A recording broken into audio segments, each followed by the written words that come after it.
Romans 1:25 says, who changed the truth of Elohim into a lie and worship and serve the creature more than the creator who is blessed forever. Okay.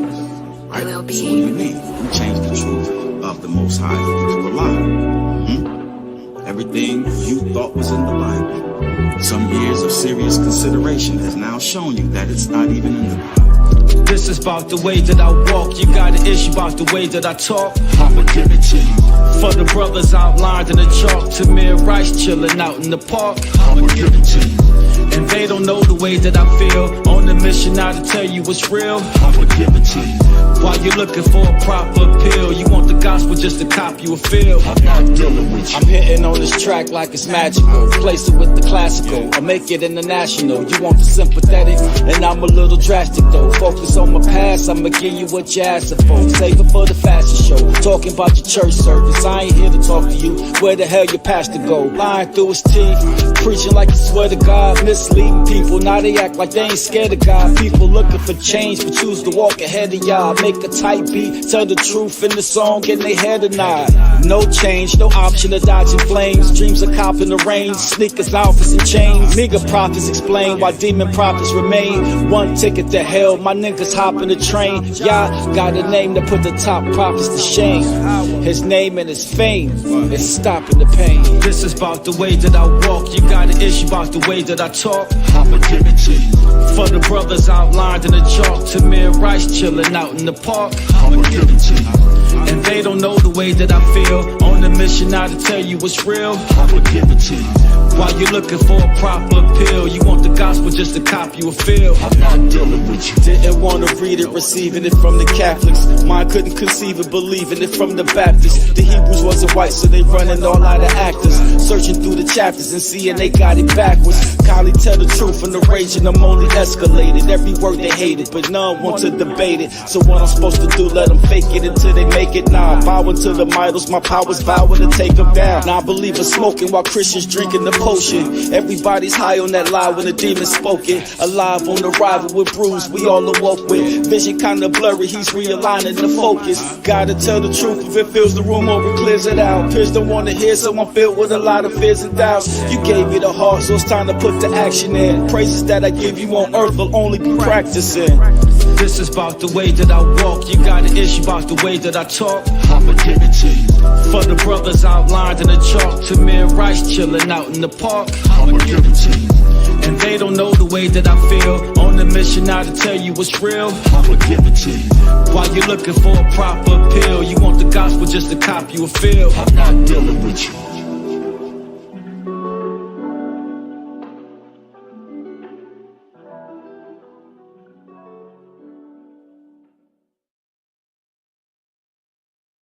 Yeah, it does. You got to go to the Weebus version of the Bible. All right. Shabbat shalom. Shabbat shalom. Hopefully I can be seen and heard. As you can see, we're coming from 2nd Esdras chapter 7. We're going to read verses 88 through 31. I mean 131. There's a lot of verses in 2nd Esdras. You might not find it in your TS 2009. So what you can do is scroll down in your different versions of the scriptures and go down to the Weebus, Webus Bible, if you're using the U version. As a matter of fact, and if I can be seen and heard, thanks, Brother Emmanuel Bronson. Yes, I'm good over in Facebook land. If I'm good in YouTube land, someone please put a 1 in the comments. All right. So, yeah. So we're coming from 2nd Esdras chapter 7. It is a lot of reading, even though we're starting at the 88th verse. But this is a very important scripture for you to study in your free time. Thanks, Brother Chick. Says I'm good over in YouTube land. All right, Brother Quam 12. Shabbat shalom. Shabbat shalom. Appreciate it. All right. So we're going to get into it. Change my settings real quick. Okay. So hopefully there's no echoing. You know what I'm saying? I did put my little background music on. Let me turn it down a little bit. So that doesn't interfere with the message. All right, so hopefully we're good, and you have second Esdras. I'll pull it up on the screen for those who need it. All right, but yeah, like I was saying, this is a very important scripture to get into. It's it'll be a good thing to get into it. You know what I'm saying? In your leisure as you're doing your Bible study, and understand the points that we're trying to bring out today. Okay, we're dealing with walking in obedience. All right, to the word of the Most High, and how it often brings challenges.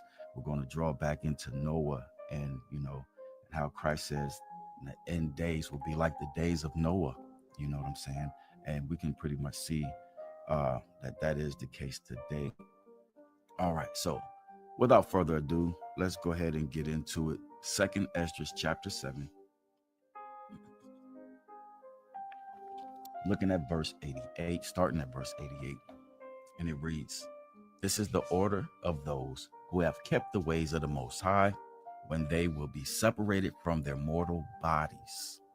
Very important. I'm not going to break up the devotion. We will touch on some of this. All right, verse 89. In the time that they lived in it, they painfully served the Most High and were in jeopardy every hour, that they might keep the law of the lawgiver perfectly. Therefore, this is the teaching concerning them. First of all, they will see with great joy the glory of him who takes them up, for they will have rest in seven orders. The first order, because they have labored with great effort to overcome the evil through which was fashioned together with them, that it might not lead them astray from life into death. The second order, because they see the perplexity in which the souls of the ungodly wander, and the punishment that awaits them.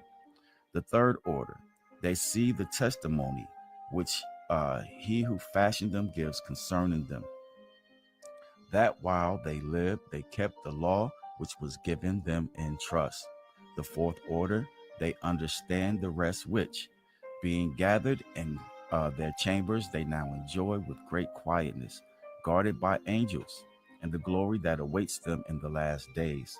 The fifth order, they rejoice that they have now escaped from that which is corruptible, and that they will inherit that which is to come, while they see in addition the difficulty and the pain from which they have been delivered, they and they spacious and the spacious liberty which will which will receive with joy in immortality.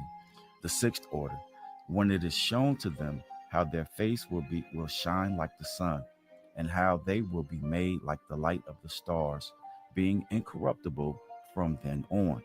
The seventh order, which is greater than all the previous mentioned orders, because they will rejoice with confidence, and because they will be bold without confusion, and will be glad without fear, for they hurry to see the face of him whom in their lifetime they served, and from whom they will receive their reward in glory.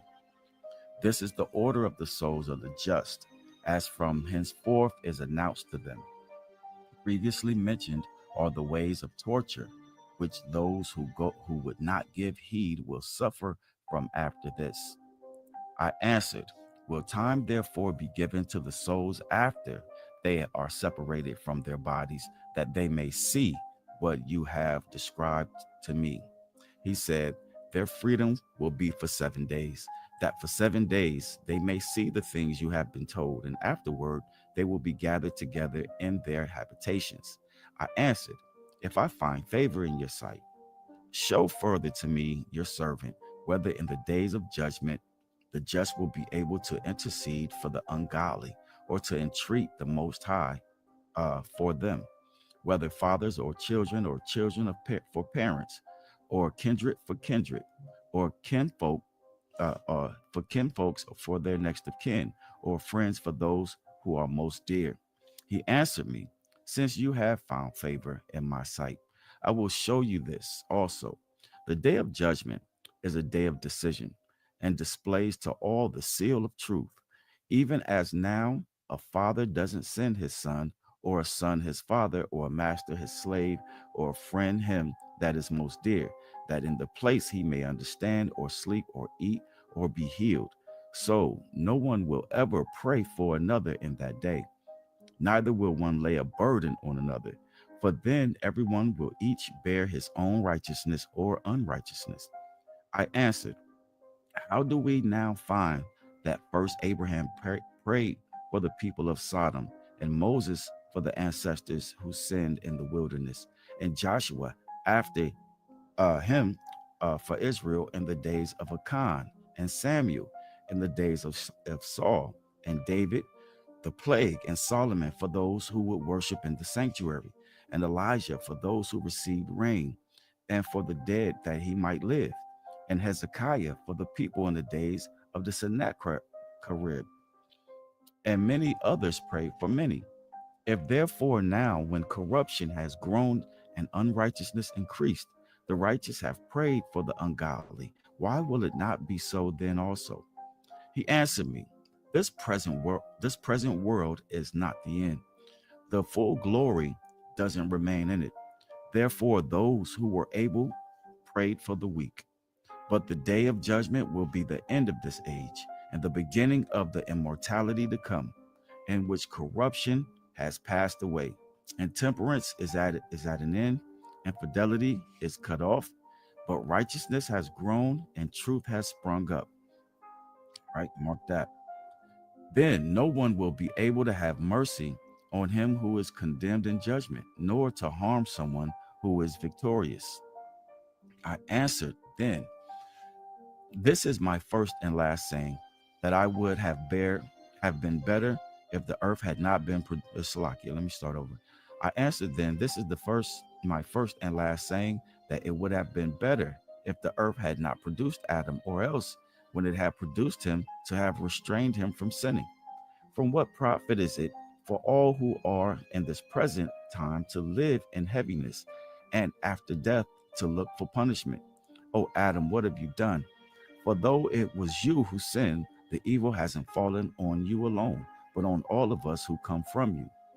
For what profit is it to us if an immortal time is promised to us, but we have done deeds that bring death, and that us, uh, there is promised us an everlasting hope, but we have most miserably failed, and that there are reserved habitations of health and safety, but we have lived wickedly, and that the glory of the Most High will defend those who have led a pure life, but who, but we have walked in the most wicked ways of all, Salakia, and that a paradise will be revealed, whose fruit endures without decay, and which is abundance and healing. But we won't enter into it, for we have lived in perverse ways, and that the faces of those who have practiced self control will shine more than the stars, but our faces will be blacker than darkness. For while we lived and committed iniquity, we didn't consider what we would have to suffer after death. Then he answered, this is the significance of the battle which humans born on earth will fight. If they are if they are overcome, they will suffer as you have said. But if they get the victory, they will receive the things that I say. For this is the way that Moses spoke to the people while he lived, saying, choose life that you may live. Nevertheless, they did not believe him or the prophets after him, not even me, who have spoken to them. Therefore, there won't be such heaviness, uh, Shalakia. Therefore, there won't be such heaviness in their destruction, as there will be joy over those who are assured of salvation. Then I answered, I know, Lord, that the Most High is now called merciful, and Salakia, and that he has mercy upon those who have not yet come into the world, and Salakia, and compassionate, and that he has compassion upon those who turn to his law. Salakia, we'll end it there. And you can do your reading in your own time, but that is a powerful scripture. And again, that was Second Esdras chapter 7. Okay. And we just read from verses 88 down to 133. All right. So hopefully everything is everything. Let's get us back to I'm in the wrong, what you call it. All right. This is what I meant to share. Salakia, Salakia. So hopefully we're good. Hopefully we good. We have to stay steadfast in the word. Okay. He says, in the last days, knowledge shall increase, and that's where we find ourselves. Hold on. One time, too many. All right. All right. So let me get myself together real quick and we'll proceed. And I would start by saying that this is not a lot, this is not a long Bible study, but to be honest, it just depends on how deep we get into it, how much conversation we have. But it's not designed to be long. But you never know how these things go. All right. Steadfast in the word. All right. Oh, hold on real quick. All right. All right. I still need a mouse pad. Ah, all right.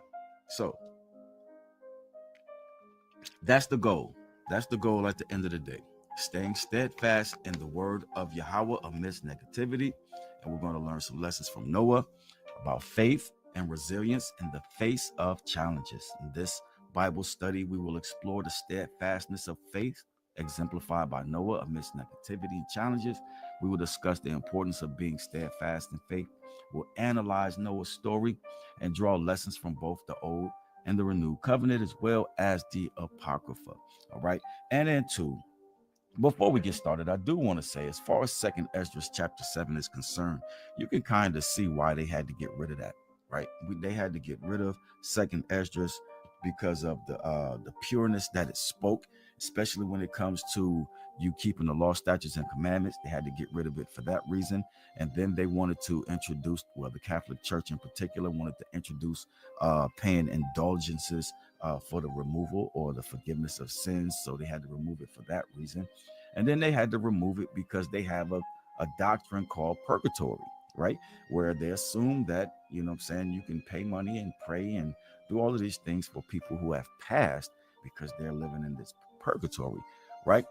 Second Esdras just dispelled that whole situation, okay, and spoke about how once a person name is called and they're on the judgment seat of Christ, they will be judged by the deeds done in the body, right? While they were on this side of eternity.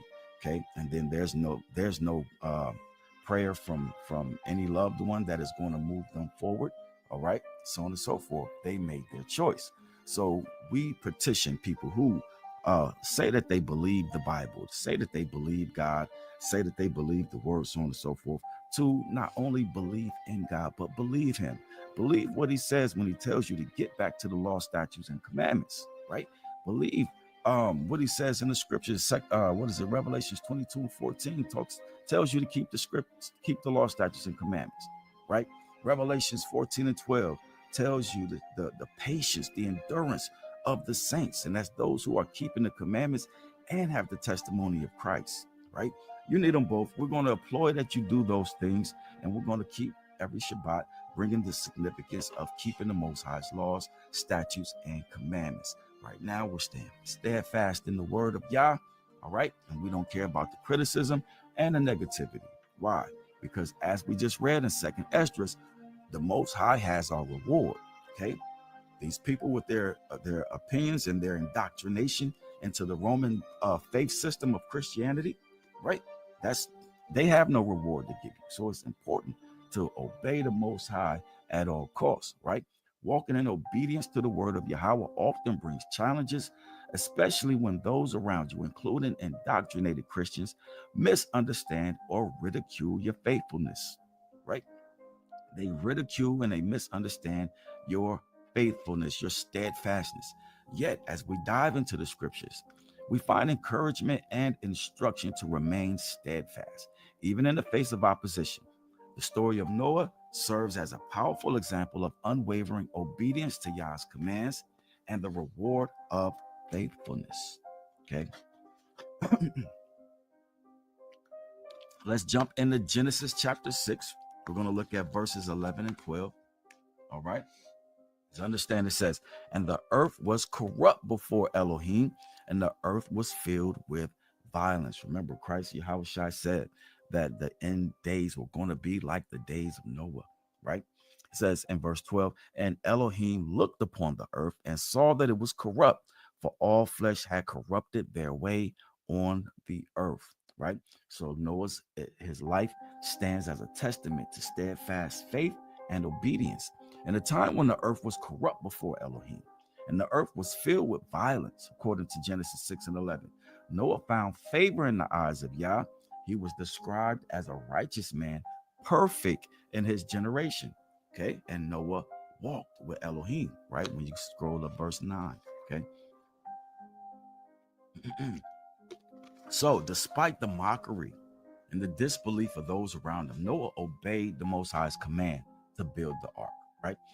The magnitude of this task, all right, and the ridicule he must have faced did not deter him, all right? Because Yah told him in Genesis 6 and 14, make yourself an ark of gopher wood, all right? Make rooms in the ark and cover it inside and out with tar, right? And what does he say? And I shall establish my covenant with you. Go down to verse 18. And I shall establish my covenant with you, and you shall go into the ark, and so you and your sons and your wife and your sons' wives with you. Right? So Noah's obedience led to the preservation of his family and the continuation of humanity. Yah's promise to Noah after the flood underscores the reward of his faithfulness. Okay. So let's get some examples. This covenant highlights the importance of Yah's agreement with his people. Okay, because what happened when he gave Noah a word, right? He gave Noah a command. He went in a covenant with Noah, right, to preserve his family, so on and so forth. That's an underscore. That's what people don't really understand. When Moses gave the commandments on Mount Sinai, it was the exact same situation. This covenant, it highlights the importance of Yah's agreement with his people. Okay, see that? Covenants are foundational to the relationship between Yah and his chosen people. Okay, as seen with Moses and the children of Israel through Moses, Yah gave the Torah at Mount Sinai, right? Establishing a covenant that set Israel apart as a nation, all right, dedicated to the Most High, right? Look at Exodus 34 and 10. That's where he says, and you shall what? Guard my commandment, my covenant, which I command you today. All right. Today, in today's time, right? Fast forward through Christ Yahawah's renewed covenant. We too are called to walk in obedience, trusting that Yah's promise endures forever. Okay. That's Hebrews 8 and verse 10. Okay. Let's get it. I thought I had it up there. He says, and you shall guard the commands which I have for you today. And then Hebrews 8 and 10, because this is the covenant that I shall make with the house of Israel after those days, says Yahawah, giving my laws in their mind, and I shall write them on their hearts, and I shall be their Elohim, and they shall be my people. Peep the parallel of the covenant the Most High made with Noah and preserving his family, okay? And the parallel of him giving Moses the covenant for the children of Israel, promising to preserve them and set them apart, right? It's the same covenant he has with you today, right? So let's get it. This Bible study will cover several key points, right? Several key points, all right? Understanding steadfastness and faith, Noah's story as a model of obedience, scriptural support from both the old and renewed covenants, all right, and also the Apocrypha, all right, and we're going to give practical ways to deal with negativity while maintaining faith, right? So without further ado, first will be understanding steadfastness and faith. What does that mean, right? And I pretty much covered all of those. Well, let's get it. We're going to give scriptural support for the old covenant, new renewed covenant, Apocrypha. I already said all of this stuff. And how to deal with the beratement from people who don't understand why you don't eat pork and you don't you honor the Sabbath day and you keep the commandments of the Most High and the feast days. They don't get it. It is what it is. Definitions. Let's get some definitions and importance of steadfastness.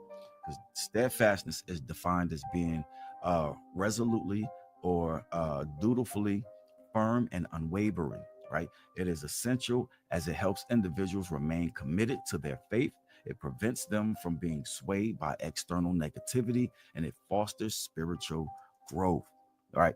So the first definition of steadfastness, all right, is characterized by resolute firmness and unwavering determination in one's beliefs and actions, right? Then we have the commitment to faith. Being steadfast aids individuals in remaining committed to their faith and principles without being easily influenced, right? We talked about the prudent, all right, and the simple last Shabbat. Resisting negativity. Steadfastness helps in preventing individuals from being swayed by external negativity or distractions. Then we have the fostering spiritual growth, okay? By remaining steadfast, individuals foster their spiritual growth and develop a deeper understanding for their beliefs, right? And we all oftentimes speak about when you're uh staying away from those pagan holidays like Christmas and Easter, and then you have to go up against people who don't get it, all right, and they think that you're doing something wrong.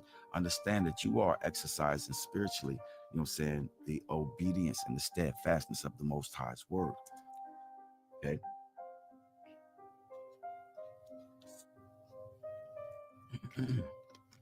Let's get in the scriptures about that encouragement for steadfastness. Let's get Psalms chapter 37, looking at verses 39 and 40. Right? What does it say? It says, but the deliverance of the righteous is from Yahawah, right? Their strength in the time of distress. And Yahawah helps them and delivers them. He delivers them from the wicked and saves them because they took refuge in him, right? What does it mean to take refuge in the Most High? That means to obey him.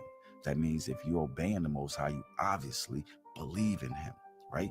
You have to move out of saying, I believe in God, and start believing God.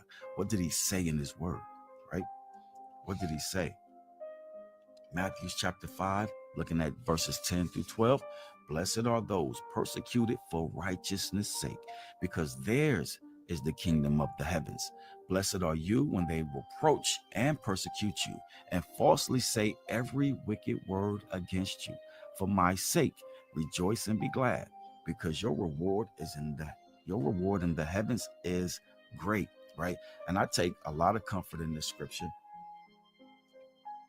on a personal note, because these pastors, they don't like the fact that I moved on, shook the dust off me, and got up out of that uh that churchianity. Okay. And I started keeping the law, statutes, and commandments. And that's my message every Shabbat, to get back into covenant compliance with the Most High Yah. So I get a lot of negative conversations about me from pastors, even, saying my cousin, saying he's a pastor, has a lot of negative, this, that, and the third to say. But I take refuge and comfort in this scripture here, because if they don't understand, okay, the covenant between the Most High, they don't understand the relationship between Israel and the Most High, they don't know the God that they're serving, right? And they're subject to Romans chapter 6, verses 15, and 16, okay? You are the servant of the one you obey, right? It is what it is. If you were obeying the Most High, okay, you will be keeping the commandments too, right? It is what it is. Going back in the second Esdras, right? Looking at verse 88 and 89, what did he say? Right? He says, now this is the order of those who have kept the ways of the Most High, when they shall be separated from their mortal bodies, right? During the time that which they lived in it, they laboriously served the Most High and withstood danger every hour, that they might keep the law of the lawgiver perfectly, right? They were steadfast in it. That's why the Bereans took to heart what Paul was saying and went and made sure that what he said was lining up with the word. Okay. So let's look at those orders. We did kind of in devotion read through that kind of fast. So let's go back and deal with it a little bit, right? The order reflects, right? When we read about the orders, all right, they reflect a spiritual alignment where righteousness is rewarded with eternal joy and the privileges of witnessing the glory of Yah, right? Those same things we read about in Revelations when we get down to chapter 21, so on and so forth, right? For those who walk in the statutes of the Torah and seek Yah wholeheartedly, the promise of eternal joy and a place in his presence serves as a powerful encouragement to endure, right? Remember, Christ said, all these things shall be given to those who what? Overcome, right? Slack. This divine order also underscores the justice of Yah, ensuring that those who pursue his ways are not forgotten, but embraced with honor and glory in the time of redemption. Right? So let's get into it.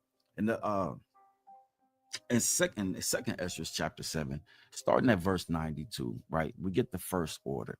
Right? What does it say? It says, because they labored with great effort to overcome the evil, right?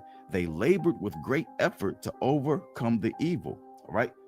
From the evil thought which was fashioned together with them, that it might not lead them astray from life into death, right? What did the Most High say? He said, I set before you life and death, blessings and curses. All right. So in this first order, is talking about those who chose the life over the death, right? The second order, because they see the perplexity which the souls of the ungodly wander, all right, and the punishment that awaits them, right? There's some people bold enough to say, I'm not scared to die, and you know what I'm saying? I'm not scared to go to hell and this, that, and the third. All right. That's that's on them. Right. That's on them. All you can do is give them the word. Right. In the third order, okay, they see the testimony, right, which he who fashioned them gives concerning them. Remember in Jeremiah, I believe chapter 21, the Most High says, I know the thoughts I have of you, thoughts to prosper you. All right. And not to harm you, but to give you what? Hope and a future, right? This is these people in this order. They see the testimony which he who fashioned them gives concerning them, that while they lived, they kept the law which was given them in trust. Okay. It was very important to get second Ezra out of here. You Christian ideology and doctrine cannot survive with the Apocrypha around. Okay. The fourth order, they understand the rest, which, okay, being gathered in their chambers, they now enjoy with great quietness, guarded by angels, and the glory that awaits them in the last days. Right? When Christ is talking about enter into my rest, this right here says those are the fourth order. They understand the rest, right? Which being gathered in their chambers, they now enjoy with great quietness. Okay. When you understand the renewed covenant in context, right? It's not telling you that the laws are done away with. It's telling you how to enter into the rest of Christ. And that's by obeying the Father, right? The fifth order, they rejoice that they have now escaped that which is corruptible, right? And that they will inherit that which is to come, while they see, in addition, the difficulty and the pain from which they have been delivered, and the spacious liberty which they will receive with joy and immortality, right? With joy and immortality. It's eerily suspicious how second Ezra chapter 7 is lining up perfectly with Revelations 14 and 12. Okay. Of Revelations in general, when you can understand Revelations and teach it in context, you understand this is all lining up, right?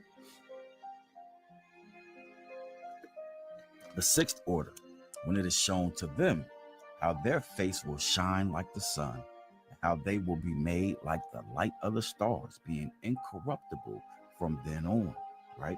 Remember, Paul talks about how they're going to take off incorruption and take off corruption and put on incorruption, so on and so forth. It's saying that their face shall shine like the sun, and how they will be made like the light of the stars, being incorruptible from then on. And then that seventh order says, which is greater than all the previously mentioned orders, because they will rejoice with confidence, and because they will be bold without confusion, and will be glad without fear, for they hurry to see the face of him whom in their lifetime they served. Right? This is them pressing forward. We want to see the face of the Most High Yah. Remember, while they were on this side of eternity, if they were to see the face of the Most High, it would kill them. They would die. They wanted to know, right? And then remember the scripture that tells you he who comes to the Most High must first believe that he is, and that he is a rewarder of them who diligently seek him. Right. So if right now the Most High is saying, call on me while I'm near, seek me while I may be found. Right.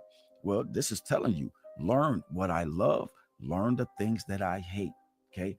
Understand my law, statutes, and commandments, and obey my voice. If that's not you, and you're following behind this false doctrine of grace and mercy in the name of Jesus and so on and so forth, and you're getting that Paul letter regurgitated and taken all out of context, and that's you living lawless, yes, this is not talking about you. Okay, if you're a Sunday church member who believes the laws are done away with, this ain't talking about you. Okay, it is what it is. It says, for they hurried to see the face of him whom in their lifetime they served. How are you serving the Most High and you ain't keeping his commandments? Right? And it says, and from whom they will receive their reward in glory. That's why we tell you over and over, get out of the prison of other people's opinions. It does not matter what they think when you start obeying the scriptures, because they have no reward to give you. They have no heaven or no hell. But hey, right here, the seventh order is greater than all the previously mentioned orders, because they will rejoice with confidence, because they will be bold without confusion, and they will be glad without fear. For they hurry to see the face of the Most High Yah, right? Whom in their lifetime they served, and from whom they will receive their reward in glory. Let's keep it moving. Let's keep it moving. Okay, so it says in that 99th verse, it says, this is the order of the souls of the just. All right, and from henceforth is announced to them. Previously mentioned are the ways of torture. That's when you go before verse 88. All right, it says, previously mentioned are the ways of the torture which those who would not give heed will suffer from after this. All right. So one promise, 10 out of 10 of us are going to pass from this life. We're all going to die at some point. The scripture tells us that all flesh waxes old like a garment. You are going to pass, all right, at some point. Okay. But at the same time, are you going to obey the Most High or man? Is your conviction going to come from the scriptures or the pastor or the priest or the pope? Let's keep moving. We can stay there all day. So, challenges of maintaining faith. All right. Maintaining faith, all right, often comes with challenges such as societal pressures, personal doubts, external criticism, things of that nature, right? Societal pressures, that's dealing with individuals, that often face societal pressure that can challenge their belief and commitment to their faith, right? That's why we say stay steadfast in the word, right? Personal doubts can arise at any moment, testing one's faith and commitment to their belief and their values. And external criticisms from others can create additional challenges, but recognizing this can help maintain one's faith and resolve. All right, we have to stay steadfast. Okay, and this was supposed to come in one at a time, but scriptural basis for staying steadfast. Okay, and we were dealing with the TS 2009. It says numerous scriptures highlight the importance of staying steadfast in faith through trials and challenges, right? Unwavering belief, right? Key verses as powerful reminders of strength found in unwavering belief and trust in the Most High Yah. That's what we bring out all the time. And encouragement in trials. The scriptures give us teachings that provide encouragement to remain steadfast during those difficult times. Okay, and that fosters resilience. It gives you what we call spiritual strength. We say all the time, you cannot grow muscles that you don't exercise. So you have to root yourself in the Torah, right? Get rooted and grounded in Torah. A lot of things, when people come across this ministry, they've never heard this before. The scripture's been in their Bible their whole life long, and they never knew it was in there. Okay, why do you think that is? Because they have not rooted themselves in the Torah. They were told that that was done away with. You don't need that, right? No, but what did Christ Yahawah say? Matthew 5:17. Do not think that I came to destroy the Torah or the prophets. I did not come to destroy, but to fulfill. All right. The KJV says fulfill. All right. So root yourself in the Torah. The Torah, it serves as our foundation and our guide. Right. That's why Christ gave you that in Matthew 5:17. Number 2, pray for strength and wisdom. Prayer, it strengthens us to endure and seek the Most High's guidance, right? As David's words, he tells us in Psalms 119 and 169. What does he say? He says, let my cry come before you, O Yah, right? Make me understand according to your word, right? Very, very, very important. Very important. 3, lean on the Most High Yah's promises. All right. Trust in his faithfulness as it is written in Deuteronomy 31:6. Be strong and courageous. Do not fear nor be afraid of them. Right? I tell you this all the time. It doesn't matter that Pastor so-and-so has so much derogatory things to say about me or whatnot. It is what it is. He says to be strong and courageous. Do not fear nor be afraid of them. For it is Yah, your Elohim, who is going with you. He does not fail you nor forsake you. Okay. And number 4, how to stand firm. Endure with joy, right?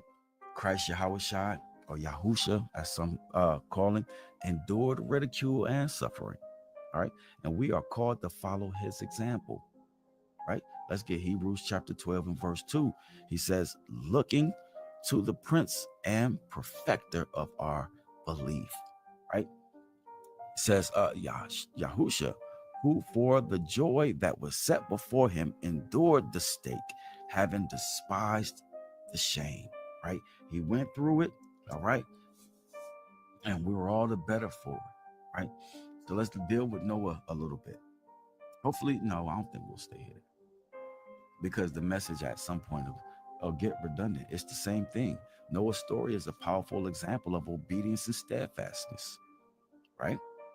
Despite the negativity surrounding him, Noah remained faithful to the Most High's instructions, demonstrating what it means to trust and to act, all right? Trust in what the Most High said and act, right? Be not hearers of the word only, right? But doers. Gotta be doers in the word. And when should you start doing it? As soon as you hear it. As soon as you hear it. Noah's unwavering faith. Noah's faith was demonstrated through his actions in building the ark according to the Most High's specifications, right? He was very direct and distinct and purposeful, all right? And his words. He wasn't vague like how they try to present him in the New Testament, right? His willingness to act on his faith despite ridicule serves as an inspiration to us all, right? Noah, he demonstrated faith. Noah's faith was exemplified through his diligent actions and constructing the ark as instructed. Facing the ridicule, despite being ridiculed by others, Noah remained steadfast in his belief and continued his work on the ark. All right. And this is inspiration for others because his unwavering commitment serves as a powerful inspiration for people to act on their faith. All right. So let's get it. And we pretty much dealt with that. All right. So let's go into the Old Testament just a little bit. We're not going to stay there. All right. But the Old Testament, of course, contains significant scriptures relating to Noah's righteousness and Yah's promise. These passages provide deep insight into the nature of obedience to the Most High Yah. All right. Genesis chapter 6, verses 9 through 12 tells us the whole story, which we already went through that. All right. Dealing with Noah's righteousness. The Most High, he looked on the earth that it was corrupt. All right. But he saw Noah. All right. He saw Noah and Noah found favor in the Most High's eyes. Right? Why did Noah find favor in the Most High's eyes? Hmm? Because the world was corrupting themselves, obviously, and then they say there was no laws before Moses at Mount Sinai. That's not the truth, because the scriptures call Noah a preacher of righteousness, and he had to have something to preach. Okay. Genesis details how Noah was found righteous in his generation. It outlines Yah's instructions to him, emphasizing the importance of obedience in the face of societal corruption. Right? So Noah was found righteous. All right. The Most High's instructions to Noah emphasized the importance of obedience and faith, guiding him to build the ark, of course.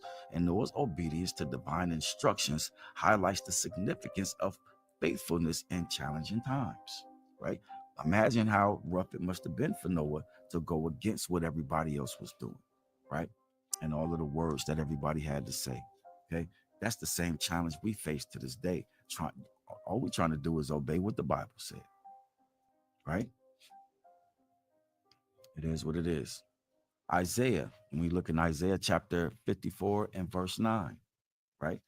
Isaiah 54:9. I thought I had it on the screen, but it says, um, but this is the waters of Noah, right? To me, it says, and that I have sworn that the waters of Noah would never again cover the earth.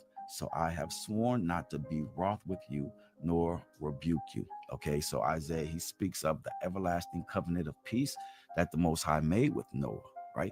This covenant reassures us, believers of Yah, okay, of his commitment to those who remain steadfast and obedient, right?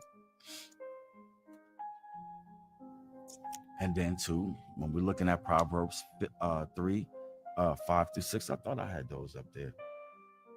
Let me make sure I can. Uh, if you don't already, if you have your Bibles, you can just turn to them. All right, I'm gonna try to. Oops, do that. Excuse me.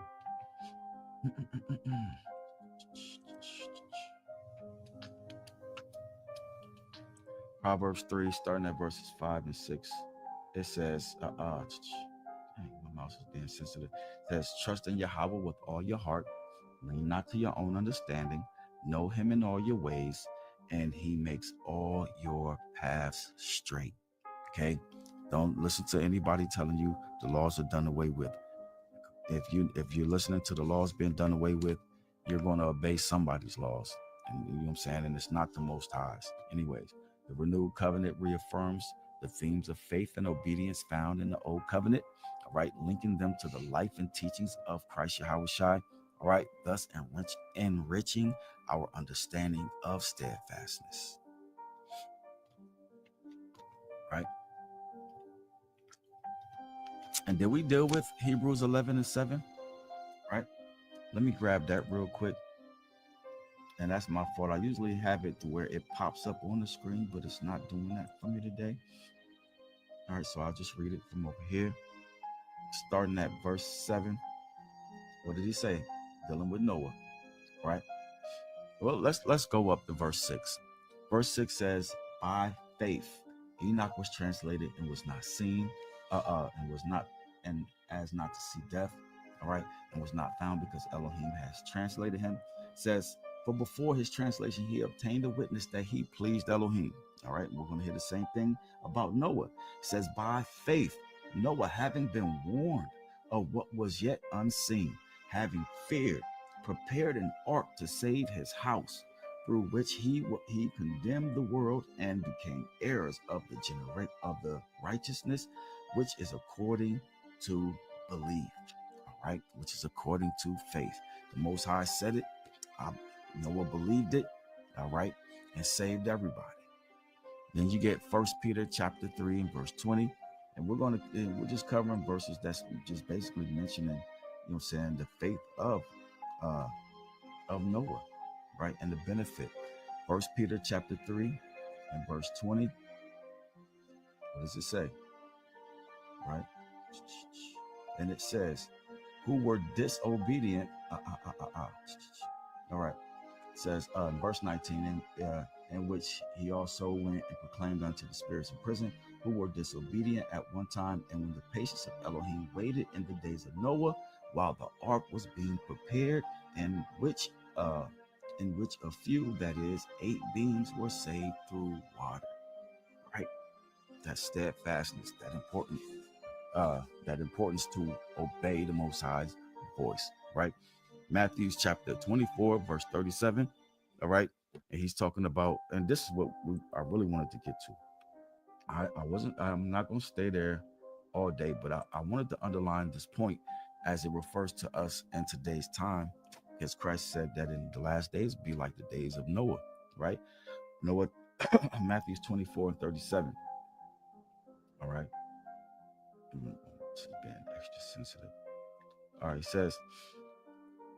says, and as the days of Noah, so also shall be the coming of the day of the son of Adam. But as they were in the days of the flood, eating and drinking and marrying and giving in marriage, until the day that Noah entered into the ark. And they did not know until the flood came and took them all away. So also shall the coming of the Son of Man be. All right. Then 2 shall be in the field, one is taken, one is left. 2 women shall be gathering at the mill, one is taken, one is left.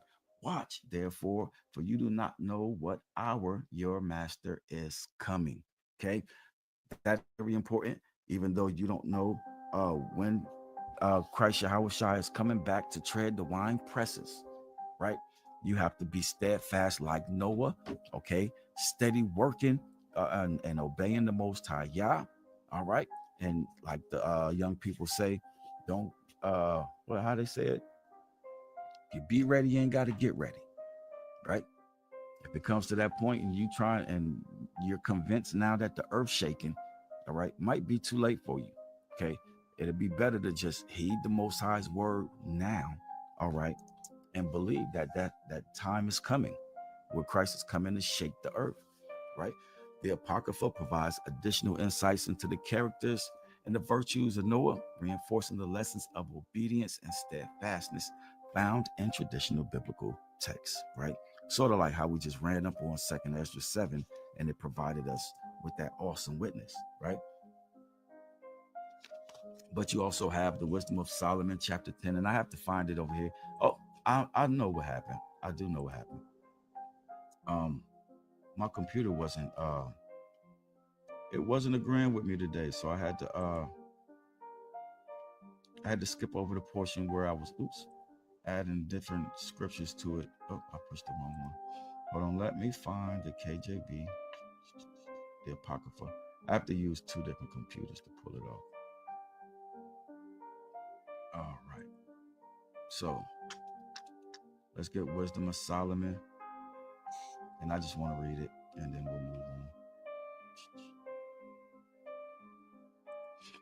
on. What do we say? Chapter 10, starting at verse 4. Right. What does it say? It says, for whose cause the earth being drowned with the flood, wisdom again preserved it and directed the course of the righteous in a plate and a piece of wood of small value. Moreover, the nations and their wicked conspiracy being confounded, she found out the righteous and preserved him blameless unto Elohim and kept him strong against his tender compassions towards his son. All right. And when the ungodly perished, she delivered the righteous man who fled from the fire which fell down upon the 5 cities, whose wickedness, even to this day, the wasteland smoke is a testimony, and plants bearing the fruits never came to ripeness, and a standing pillar of salt, so on and so forth, is as an unbelieving soul, so on and so forth. So you get it. Noah's faithfulness, faithful preparation, his actions exemplified wisdom as he prepared for the impending flood. All right, following divine guidance. All right, and divine guidance. That's talking about the passage emphasizes the importance of wisdom and faith in following Yah's instructions for our actions. Right, and then we have the wisdom in action. Right, this passage also serves as a reminder that wise actions stem from faithful obedience and preparation. Getting it out the word and doing what the Most High said, right? You have the book of Sirach or Ecclesiasticus, chapter 44. Let me grab that real quick.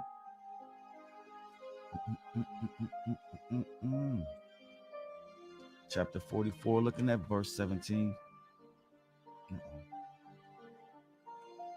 does he say?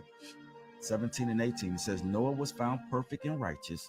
In the time of wrath, he was taken in exchange. Okay, in exchange for what? In exchange for the world. The Most High, wanted to just get rid of everything. But he saw favor with, he found favor with Noah. It says, therefore, he was left as a remnant unto the earth when the flood came. All right. Why is that important? It's important because the Most High says he's going to save a remnant, right? 2/3 of the Most High's people are going to be cut off. He's only going to save 1/3, a very small number. Okay, it is what it is. After all of those people, the Most High only saved 8 people in that day, right? In verse 18, it says, An everlasting covenant was made with him that all flesh should perish no more by flood, right? So we know that the fires is coming. The fires is coming. Second Esdras 9, looking at verses 7 and 8. Real quick. It says, oh, 7, what did I say? 7 and, yeah, verses 7 and 8. It says, everyone who will be saved and will be able to escape by his works or by faith.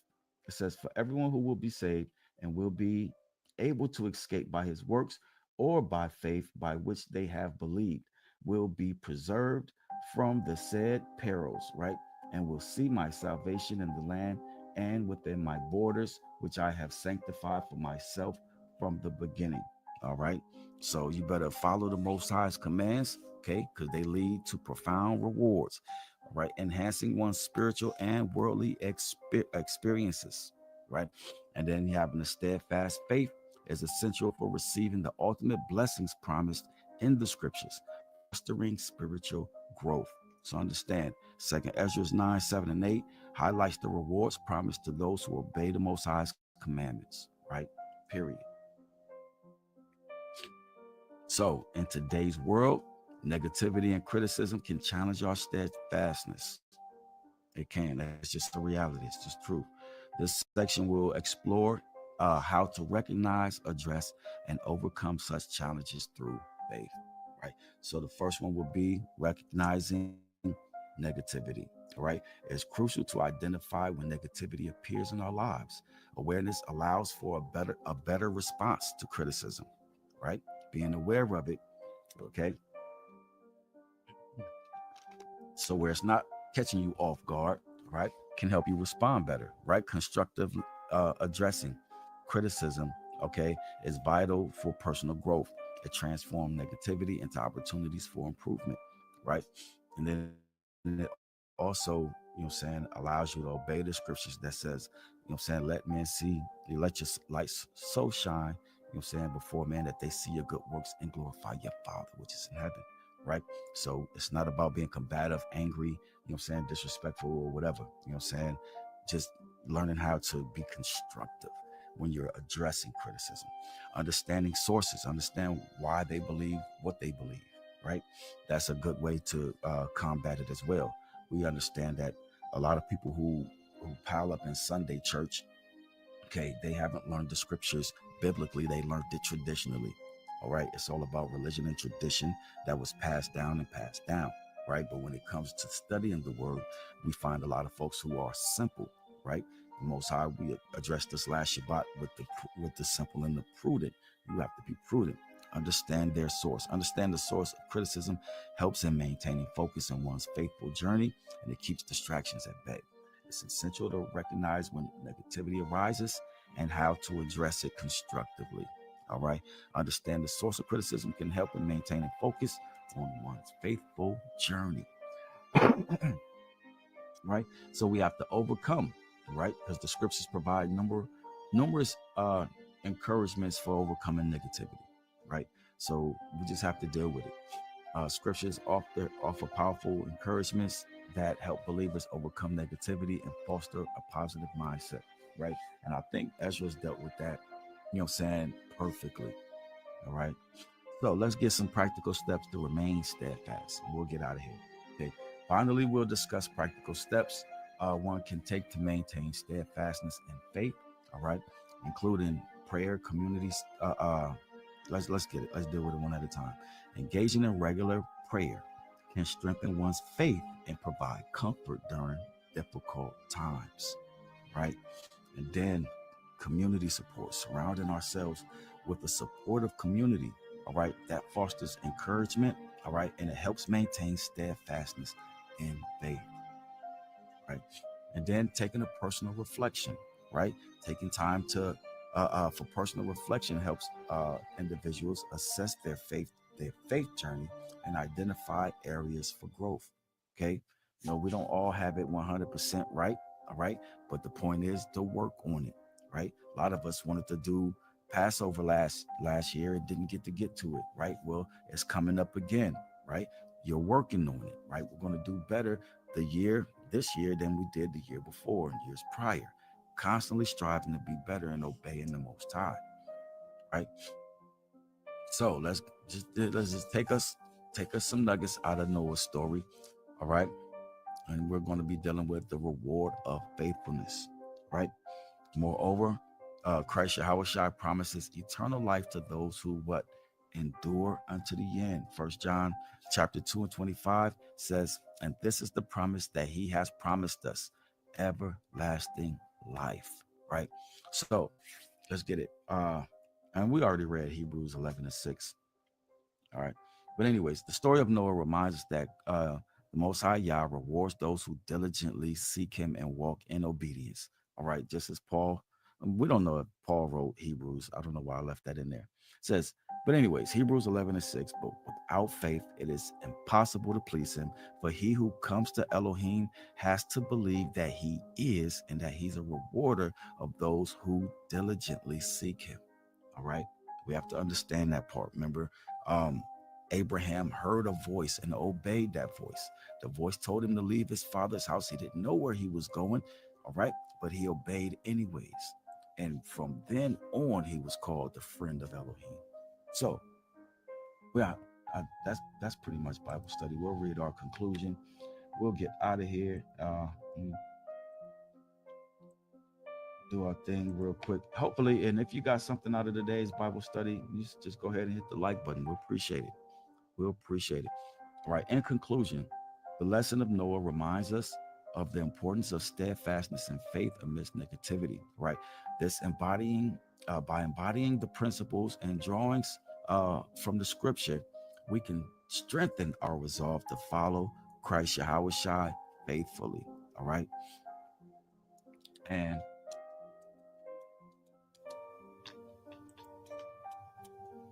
walking in the truth of the Most High's word is not always easy. That's what we want to leave you with, especially when others criticize or misunderstand your commitment. However, the scriptures assures us that Yah sees and rewards our faithfulness.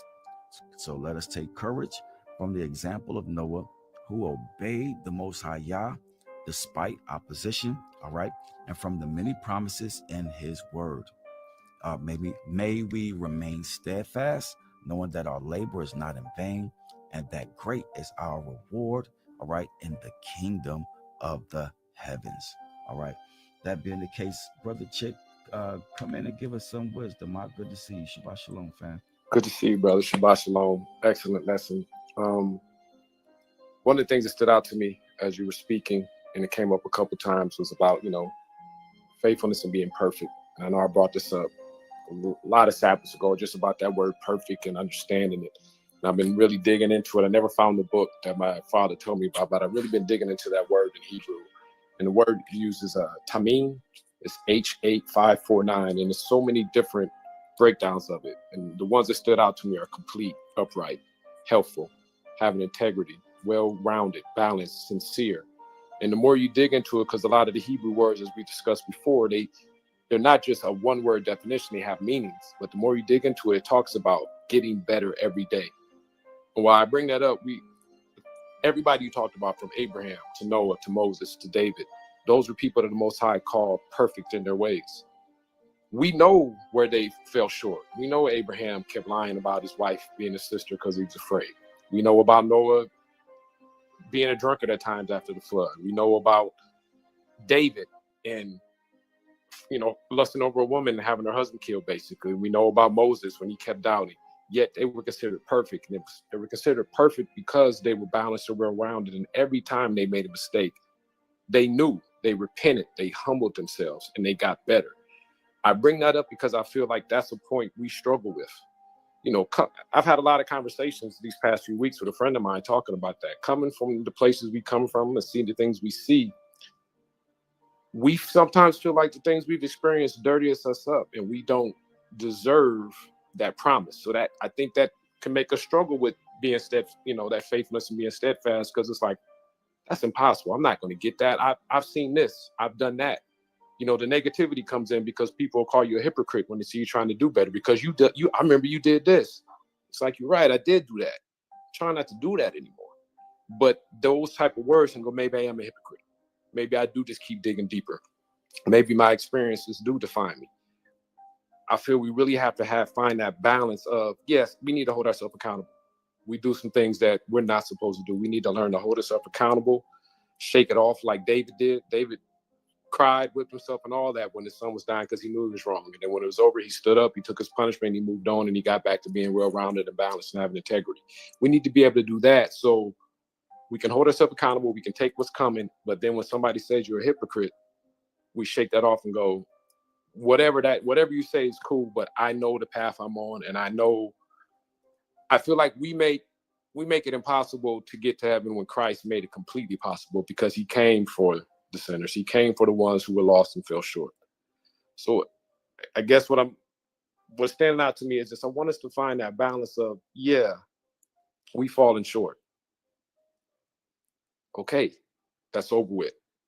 We're allowed to be humble at the same time, going, we're special people that have special things ahead of us. Let's focus on that. Let's believe it's there, because that belief that it's there will help us get through these tough times. Because I know I have, and I know others have too, going, man, am I sure that's going to be there? You know what I'm saying? It's getting hard right now. Is that really going to be there? We have to clean ourselves up enough and accept ourselves enough to find that balance, to find that true Hebrew perfection, so we can get there. I hope that all makes sense. I was trying to tie it all together. I was thinking out through the day and just tying it up with testimonies I've had the past week. But I appreciate you. Like I said, you have so many lessons that come that are right in line with things I've been thinking of or dealing with, or conversing with other people on, bro. So I really appreciate you. We appreciate you too. And thanks for adding that. You know what I'm saying? Because a lot of people don't consider it in that vein, or they don't really take it that serious. But it's very reflective when we hear Ezra, you know what I'm saying, in particular, um, talk to us about, you know what I'm saying, what's to come and the seriousness of it. And and if you read further and finish out Second Ezra 7, you'll hear the sincerity of him when he's talking about, those loved ones who didn't heed and they lived wickedly throughout the earth, so on and so forth. um that's a real thing, because I remember when the conviction first hit me to get back in covenant compliance with the Most High, start keeping his law, statutes, and commandments. And it gave me that the biblical definition of sin being transgression of the law. When those things hit me, and I wanted people that I love to start obeying the Most High, and then I came to realize I couldn't make them do it. Couldn't make them do it. I wanted to. If I could, I would make them do it. But the fact that I can't make them do it, um, and the end result when they're on the judgment seat, you know what I'm saying, is going to be, it was their decision, it was their choice, and there's nothing that I could do, you know what I'm saying, about it, so on and so forth. I sometimes struggle with, maybe I should be more convincing, maybe, I should talk with more earnest, maybe I should stand up and do my Bible studies and act like I'm behind the pulpit. People respond to pastors pay-per-view performances. Maybe I should try getting you can't make a person accept the truth. That's what I'm getting at. No matter how bad you want it for a person. And I just love how Ezra's, you know what I'm saying, went into that. He really went into that. And you don't really find that a lot in the scriptures. But yeah, I don't know. It was an important message. I took from it when I was putting it together, and the Most High has really been dealing with me with a lot of things as well. So I think we just in parallel universes, brother Chick. You know what I'm saying? But that's Bible study. Hopefully, y'all got something out of it. If you watch the video later, you know what I'm saying? Hopefully you get something out of it. If you did, just like the video, share if you're willing. Um, and yeah, that's it. Uh Shabbat Shalom. Let me give my Shabbat Shaloms out. Shabbat Shalom again, brother Chick. Thanks for coming through and thanks for and thanks for adding to the wisdom as you always do. And thanks, brother Emmanuel Bronson, for the comment. Shabbat Shalom to you. Brother Quam 12, Sister Yasatari de La Paz. Shabbat Shalom. Thanks for sharing the video. Thanks, Sister Alice Bronson, for sharing the video. Shabbat Shalom. Uh, Brother Brian Woods, Brother Eugene, Brother Chantel, Sister Chantel Salakia, um, and Sister Yakahana. All right, Shabbat Shalom to you as well. So, without the Most High willing, we'll be back with another Shabbat. Everybody enjoy the rest of your Shabbat. My eyes on the prize, no lies for the youth. You gotta love them enough to tell them the truth. The reason why they killing and they dying in these streets. They don't know who they is. They don't know who they is. So preachers in pulpit lying through their teeth. I can never hate them, but we do got beef.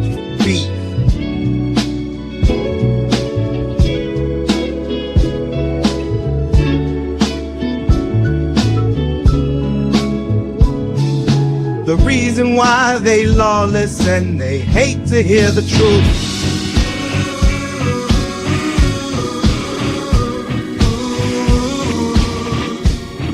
They don't know who they is. They don't know who they is.